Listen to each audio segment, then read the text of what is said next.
श्री राम समर्थ। नवंबर 21। कल्पनाओं का सृजन रोककर वृत्ति स्थिर होनी चाहिए। कोई आदमी अपनी तहसील के नगर में गया और उससे पूछा कि तुम कहाँ के हो, तो वह अपने गांव का नाम बताएगा। जिले के सदर मुकाम में गया तो अपनी तहसील का नाम बताएगा।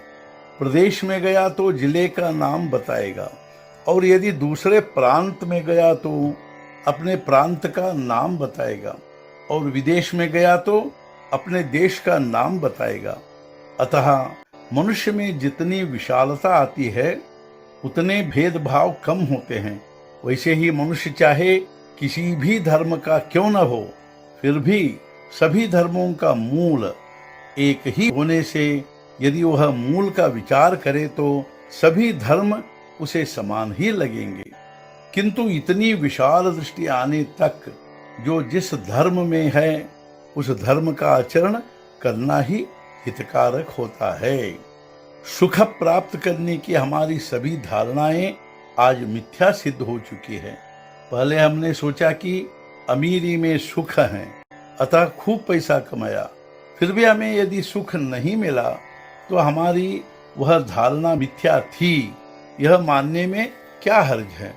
एक ही वस्तु एक को सुखकर लगती है तो दूसरे को दुखकर मालूम होती है। मतलब वह वस्तु मूलतः न सुखमय है और न दुखमय है। ऐसा नहीं है कि जो वस्तु आज हमें सुखकर मालूम होती है वह कल भी हमें सुखकर लगेगी ही। हमारी बुद्धि स्थिर नहीं है, इसलिए हमारी यह धारणा भी स्थिर नहीं है। इसलिए हमारी धारणा की फलाना वस्तु में ही सुख है मिथ्या होनी चाहिए। अतः वह सच्ची ही है ऐसा हम क्यों माने।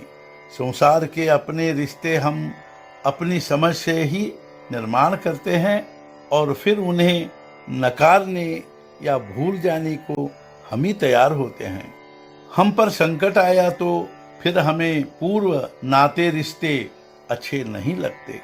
उस समय फिर हमें चैन नहीं आता। मतलब यह कि यह सब कल्पना का खेल है। एक कांटे से दूसरा कांटा निकाले और दोनों फेंक दे। इसी तरह हम एक कल्पना से दूसरी कल्पना को मिटाए और फिर दोनों को नष्ट कर दे।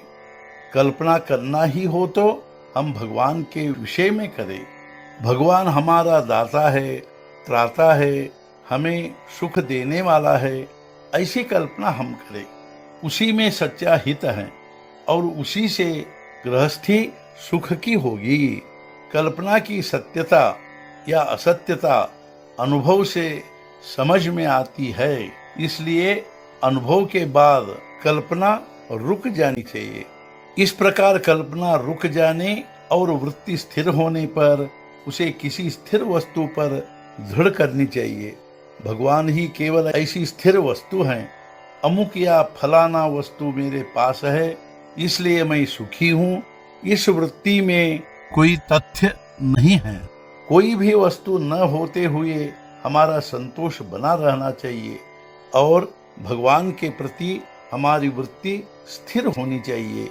परमार्थ का यही सच्चा मर्म है। आज का मुख्य विचार, कल्पना माया का हथियार है। कल्पना रहित अल्प रामस्मरण ही फल देगा। सद्गुरुनाथ महाराज की जय। जय जय रघुवीर समर्थ।